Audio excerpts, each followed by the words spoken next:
2 Samuel chapter 18. David mastered the men who were with him and appointed over them commanders of thousands and commanders of hundreds. David sent out his troop, and third under the commander of Joab, a third under Joab's brother Abishai son of Zeruiah, and a third under Ittai the Gittite. The king told the troops, I myself will surely march out with you. But the men said, you must not go out. If we are forced to flee, they won't care about us. Even if half of us die, they won't care. But you are worthy 10,000 of us. It will be better now for you to give us support from the city. The king answered, I will do whatever seems best to you. So the king stood beside the gate while all his men marched out in units of hundreds and of thousands. The king commanded Joab, Abishai, and Ittai, be gentle with the young man Absalom for my sake. And all the troops heard the king giving orders concerning Absalom to each of the commanders. David's army marched out of the city to fight Israel, and the battle took place in the forest of Ephraim. There Israel's troops were routed by David's men, and the casualties that day were great 20,000 men. The battle spread out over the whole countryside, and the forest swallowed up more men that day than the sword. Now Absalom happened to meet David's men. He was riding his mule, and as the mule went under the thick branches of a large oak, Absalom's hair got caught in the tree. He was left hanging in mid-air, while the mule he was riding kept on going. When one of the men saw what had happened, he told Joab, I just saw Absalom hanging in an oak tree. Joab said to the man who had told him this, What? You saw him? Why didn't you strike him to the ground right there? Then I would have had to give you 10 shekels of silver and a warrior's belt. But the man replied, Even if 1,000 shekels were weighted out into my hands, I would not lay a hand on the king's son. In our hearing, the king commanded you and Abishai and Ittai, protect the young man Absalom for my sake. And if I had put my life in jeopardy, and nothing is hidden from the king, you would have kept your distance from me. Joab said, I'm not going to wait like this for you. So he took 3 javelins in his hand and plunged them into Absalom's heart while Absalom was still alive in the oak tree. And 10 of Joab's armor bearers surrounded Absalom, struck him, and killed him.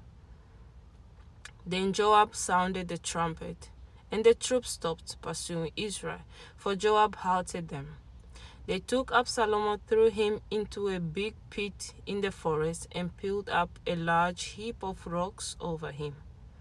Meanwhile, all the Israelites fled to their homes.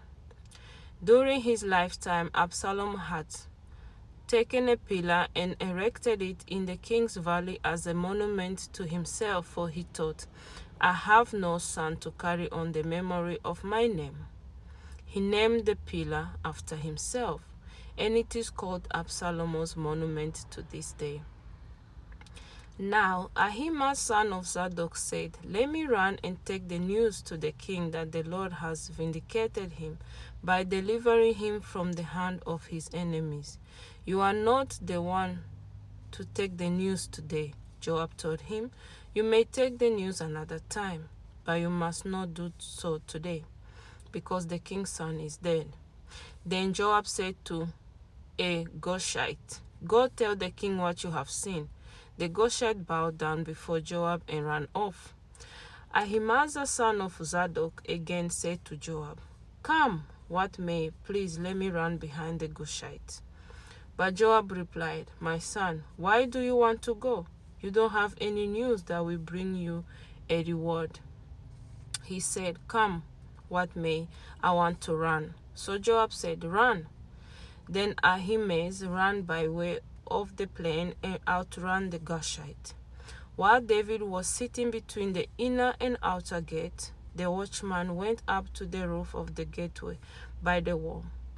As he looked out, he saw a man running alone. The watchman called out to the king and reported it. The king said, If he's alone, he must have good news. And the runner came closer and closer. Then the watchman saw another runner, and he called down to the gatekeeper, Look, another man running alone. The king said, He must be bringing good news too. The watchman said, It seems to me that the first one runs like Ahimaaz, the son of Zadok. He's a good man, the king said. He comes with good news. Then Ahimaaz called out to the king, All is well. He bowed down before the king with his face to the ground and said, Praise be to the Lord your God. He has delivered up those who lifted their hands against my lord the king. The king asked, Is the young man Absalom safe?